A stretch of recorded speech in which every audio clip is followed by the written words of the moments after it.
안녕하세요. It 바이블입니다. 오늘은 시편 22편 22절에서 31절을 함께 묵상하시겠습니다. 먼저 오늘 본문을 읽겠습니다. 주님의 이름을 나의 백성에게 전하고 예배드리는 회중 한가운데서 주님을 찬양하렵니다. 주님을 경외하는 사람들아, 너희는 그를 찬양하여라. 야곱 자손아, 그에게 영광을 돌려라. 이스라엘 자손아, 그를 경외하여라. 그는 고통받는 사람의 아픔을 가볍게 여기지 않으신다. 그들을 외면하지도 않으신다. 부르짖는 사람에게는 언제나 응답하여 주신다. 주님께서 하신 이 모든 일을 회중이 다 모인 자리에서 찬양하겠습니다. 내가 소원한 희생 제물을 주님을 경외하는 사람들 앞에서 바치겠습니다. 가난한 사람들도 여러분들의 마음이 늘 유쾌하길 빕니다 하면서 축배를 들고 배불리 먹을 수 있을 것이다. 주님을 찾는 사람은 누구나 주님을 찬양할 것이다. 땅 끝에 사는 사람들도 생각을 돌이켜 주님께로 돌아올 것이며 이 세상 모든 민족이 주님을 경배할 것이다. 주권은 주님께 있으며 주님은 만국을 다스리시는 분이시다. 땅 속에서 잠자는 자가 어떻게 주님을 경배하겠는가? 무덤으로 내려가는 자가 어떻게 주님 앞에 무릎 꿇겠는가? 그러나 나는 주님의 능력으로 살겠다. 내 자손이 주님을 섬기고 후세의 자손도 주님이 누구신지 들어 알고 아직 태어나지 않은 세대도 주님께서 하실 일을 말하면서 주님께서 그의 백성을 구원하셨다 하고 선포할 것이다. 저는 시편을 읽으면서 늘 궁금한 것이 있습니다. 시편을 보면 자신이 당하는 어려움과 대적들의 공격으로 인해 하나님 앞에서 탄식하는 내용이 많습니다.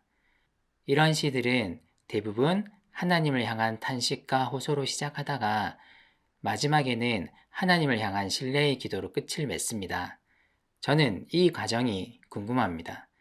탄식으로 시작한 기도가 어떻게 하나님을 향한 신뢰로 끝을 맺을 수 있을까요? 오늘 살펴볼 시편 22편도 이런 시입니다. 시편 22편은 크게 두 부분으로 나누어지는데 1절에서 21절까지, 22절에서 31절까지입니다. 지난 시간에 살펴본 1절에서 21절의 내용은 탄식과 호소로 이루어져 있습니다. 시인은 엄청나게 절망적인 상황 가운데 응답하시지 않는 것 같은 하나님을 향해 부르짖었습니다. 자신을 멀리하지 말아달라고, 빨리 도와달라고 부르짖었습니다. 하지만 오늘 살펴볼 22절에서 31절은 분위기가 크게 전환됩니다. 지난 시간을 통해 보았듯이 시인은 탄식의 마무리를 주님께서 나의 기도를 들어주셨습니다는 신뢰의 기도로 끝냈습니다. 그는 절박함 가운데 하나님께 부르짖었고 하나님의 구원 이야기를 떠올림으로써 신뢰의 힘을 얻었던 것 같습니다. 그리고 오늘 22절에서 31절까지는 하나님을 찬양하는 내용으로 가득 차 있습니다. 탄식으로 시작했던 시인이 이제 하나님을 찬양합니다. 먼저 시인은 하나님의 이름을 자신의 백성들에게 전하고 예배드리는 회중들 가운데서 주님을 찬양하겠노라고 선언합니다. 그리고 온 이스라엘에게 하나님을 향한 찬양에 동참할 것을 권고합니다.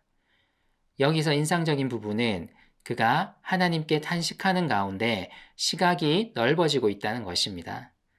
그는 나의 하나님으로 시작했으나 이제 그가 고백하는 하나님은 야곱 자손의 하나님, 이스라엘의 하나님이십니다. 그리고 그의 시각은 함께 고통받는 사람들을 향합니다. 그는 자신만이 고통을 당하는 것이 아니라 고통을 받는 많은 사람들이 있다는 것을 인식하고 하나님이 이 사람들의 고통을 가볍게 여기지 않으시고 이들의 부르짖음에 응답하실 것을 간구합니다. 그리고 그는 이 일을 하나님을 예배하기 위해 모인 모든 회중들 가운데서 고백하며 찬양하겠노라 다짐합니다. 그리고 시인은 바라봅니다. 하나님을 향한 이 예배와 찬양에 자신뿐만 아니라 많은 사람들이 함께 참여할 것을 바라봅니다. 이 땅에서 탄식할 수밖에 없는 가난한 사람들도 여기에 참여할 것입니다. 이들은 하나님을 향한 예배 가운데 배불리 먹으며 주님을 찬양할 것입니다. 하나님과 가장 멀리 떨어져 있을 것 같은 땅끝에 사는 사람들도 주님께로 돌아와 주님을 경배할 것을 바라보고 있습니다.